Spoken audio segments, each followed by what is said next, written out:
So nandito nga pala tayo ngayon sa aking mini greenhouse and maganda ang panahon natin ngayon. Mainit pero mahangin. So kahapon sobrang init dito sa loob, guys. Nagripat ako kahapon pero hindi ako tumagal dito sa sobrang init. Ayan, ito lang yung nairipat ko. 6. Si Tipi nilagay ko sa mas malaking pot. Ayan. Ayan, napakalaking pot niya, guys. So kung titingnan ninyo ang aking kamay, talagang malaki yung pot na ginamit ko. And malalim din siya. So yung kalahati niyan ay pamis, yung malaking pamis. And then yung kalahati naman ay lupa. So hindi ko pwedeng punuin lahat ng lupa to kasi baka magmashi yung tipi ko kapag nagdilig ako. Matagal siyang matuyo kapag lahat ito ay lupa ang nilagay ko. So ayan. Kalahating pamis na malaki at kalahating lupa lang. And then nilagyan ko rin ng konting mga toppings dito na pamis din. Ayan. So ngayon yung iba, meron silang toppings na pamis. Yung iba naman wala. Ito, nung nakaraang araw ko pa to nilagay dito. So baka mamayang hapon, bago ako umuwi is, hapon na nga pala, bago ako umuwi is diligan ko to, pati ito kasi napakatigas na ng ng lupa niya, kaya nilagay ko dito. Ayan, natanggal na.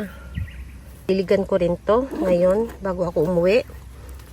So ang topic nga pala natin ay tungkol sa terracotta pot, kung bakit ako hindi gumagamit ng terracotta or clay pots. So, kung napansin niyo guys, yung mga pots na ginagamit ko ay mga plastic.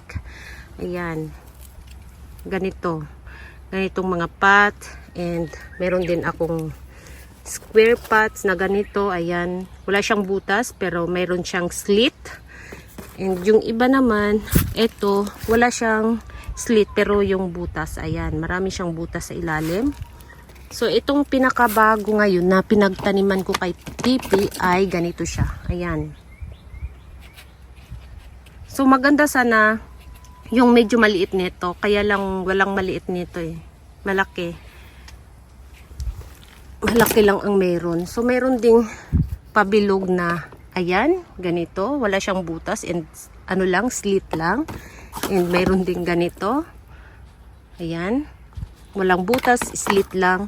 So, ito rin pala. Ayan, ito yung mga ginamit ko doon sa yung dilaw na pot, and meron din diyang pink. Ayan, ito. Isa lang yung butas niya. Ayan, and then, ayan, nayuyupi siya, guys. Ayan, nayuyupi siya. Hindi katulad nito na matigas ang niya. Ayan, matigas. So, bakit nga ba hindi ako gumagamit ng terracotta pot? So, ang dahilan lang guys ay kapag naglipat ako, napakabigat ng terracotta pot. Kapag naglipat ako, kasi kapag na dito sa amin, katulad ngayon, pagdating ng spring, yung mga succulents ko, iba kong mga succulents, nilalabas ko doon sa kanilang patungan. Halimbawa dito, kapag may nagustuhan ako ditong dalhin sa bahay, ayun, nilalabas ko at ginagawa kong display, ganun. So, pagdating naman ng winter, kasi meron kami ditong winter and meron kaming frost, so, mga succulents ko ay tinatago ko na naman sa lugar na hindi sila magkaroon ng frost. So, kapag yung gamit kong mga pots ay terracotta pot, mabigat siyang buhatin. Halimbawa dito, sa ganitong tray, pag naglagay ako dito ng terracotta pot, kasi yung terracotta pot ko ay medyo malaki. So, ang magkasya lang dito ay 4 or 5. 5 pots. So, mabigat siyang buhatin. Kahit 5 pots lang, mabigat. And then, napakakunti lang kapag naglipat ka ng mga succulents. Napakakunti lang. So, nung nag-umpisa talaga ako na mag-alaga ng succulents, ang ginamit kong pots ay mga terracotta pot, lahat terracotta pot. Mayroong plastic pero napakakunti lang ng plastic. So, lahat ay terracotta pot, and then ang ko pa dati, yung mga succulents ko pa dati ay mga yung nandyan sa labas, ayan, Darly Sunshine, Pretty and Pink, Purple Delight. Yun pa yung mga succulents na inalagaan ko nung nag-umpisa akong mag-collect ng succulents. So, lahat sila mga common. And then, yung mga ganitong klase ng succulents dati, nung nag-umpisa ako, napakahirap niyang hanapin dito sa amin. So ngayon, pwede mo nang mahanap ito. Marami ng ganito na tinda. Medyo pricey pa rin, pero mayroon ka nang makitang ganito na variety, yung mga ganito. So dati, medyo mahirap to siyang hanapin dito sa amin. So ang madali lang talagang hanapin dito dati is mga Darly Sunshine, Purple Delight, Bruns, mga ganun pa lang, mga common talaga. So yun yung mga succulents ko dati na nag-umpisa ako na mag-alaga ng succulents. And lahat sila ay nakatanim sa terracotta pot. So ang ano ko din dati ay hindi ko alam yung potting soil nila. So, kaya terracotta pot yung ginamit ko. And then, kapag nagdilig ako, kasi nga beginner pa, so, lagi akong atat na magdilig. Kapag nakita kong parang hindi na maganda yung dahon nila, or natuyo na sila, dinidiligan ko agad. So, hindi ko pa alam kung paano sila alagaan. So, kaya yung gamit ko is terracotta pot. So, sa mga beginner, mas maganda talaga terracotta pot ang gamitin ninyo kasi madali siyang matuyo yung potting soil ninyo. Lalo na pag hindi pa ninyo masyadong kabisado yung potting mix ninyo na ginagawa, mas maganda talaga terracotta pot kasi yung pot ay ga-absorb siya ng tubig. So, mas madali siyang matuyo kapag terracotta pot ang ginamit ninyo. And ngayon, ayan, ginawa ko ng plastic dahil mas mabilis siyang hakutin. And then mas marami. Sa isang tray, marami akong pwedeng ilagay na succulents katulad niyan. So kung ilagay ko to siya sa terracotta pot, kahit maliit yung terracotta pot, kapag marami na, mabigat pa rin. So ayan yung ayan yung dahilan kung bakit hindi terracotta pot ang mga gamit ko. Marami akong terracotta pot sa bahay. And mayroon pa rin akong mga succulents na nakatanim sa terracotta pot. Pero napakakunti na lang, na lang siguro, 3 or 4, mga ganun na lang. Konting-konti na lang talaga, hindi na tulad dati nung nag-umpisa ako na halos lahat mga terracotta pot ang gamit ko. And then, wala pa tong mini greenhouse ko, wala pa akong patungan. Kasi yung patungan ko dati guys ay yung pahagdan-hagdan. Yun ang pinakaunang ginawa kong patungan. Lahat doon naka-display is mga succulents na nakatanim sa terracotta pot. So lahat sila puro malaki. Puro mga talagang sobrang lush na mga Darly Sunshine. Kaya lang ang problema ko lang pagdating ng winter, problema sila kasi kailangan ko silang ilipat sa lugar na hindi sila magkaroon ng frost. And then that time din, grabe ang snow. Napakarami ng snow. So, buti na lang, lately parang kumunti na lang yung dito. Hindi na masyadong marami ang snow. Kunting-kunti na lang at agad sila. Ba yun? Natutunaw agad. Nung hindi pa ako nagbablog, talaga siya. Maraming snow. Ang daming snow. So, ayun din yung pinaka-problema ko dati pagdating ng winter. Problema ko yung ganong klase ng season pagdating ng taglamig. So, ayun. Kaya naisip ko, ilagay ko na lang sila sa ganito, mga pots lahat. So, ngayon naman, ito, first time kong gumamit nito, ganitong pot na malaki. Ang lahat ng ginamit kong ganito ay puro maliit lang. So, itong medyo malaki ngayon ay first time ko pa to na gumamit ng ganito. Kasi, ang ko nito guys, ang pinaka-problema ko nito ay yung pag nagdilig ka, kasi nga siya plastic and then mabagal siyang kasi yung butas niya sa ilalim ay isa lang. So, medyo matagal siyang mag-dry yung lupa kapag nagdilig ako. So, kailangan talaga i-minimize ko yung pagdidilig ko. Hindi ko siguro dapat diligan lagi.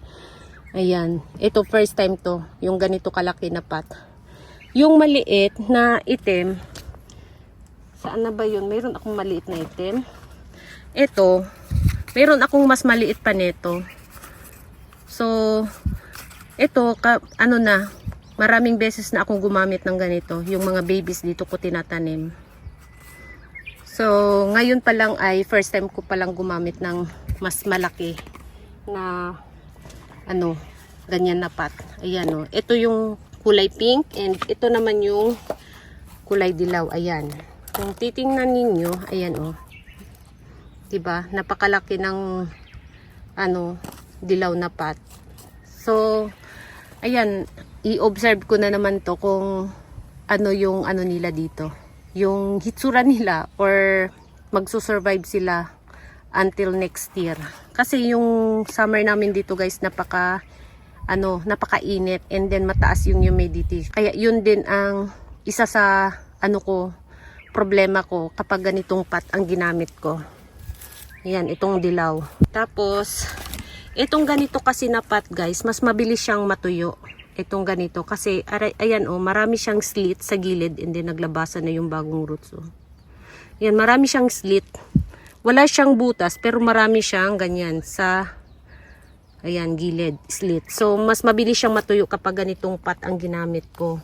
Kaya, simula ko sa terracotta pot, nagiging ganito na pot, and then, naghanap na naman ako ng medyo mas malaki nito kasi yung iba, lumaki, ito na naman, ayan, ganito, mas malaki. And then, sinubukan ko na naman ganitong pot. Na wala siyang slit, pero mga butas-butas meron. Pero pagdating sa ganitong pot guys, medyo nag-iingat ako sa pagdidilig kasi nga medyo matagal siyang matuyo. Kahit yung lupa na ginamit mo ay the same lang dito. Ayan. The same lang dito na lupa. Ang watering niya ay medyo matagal siyang matuyo kapag nagdilig ka sa ganitong klaseng pot.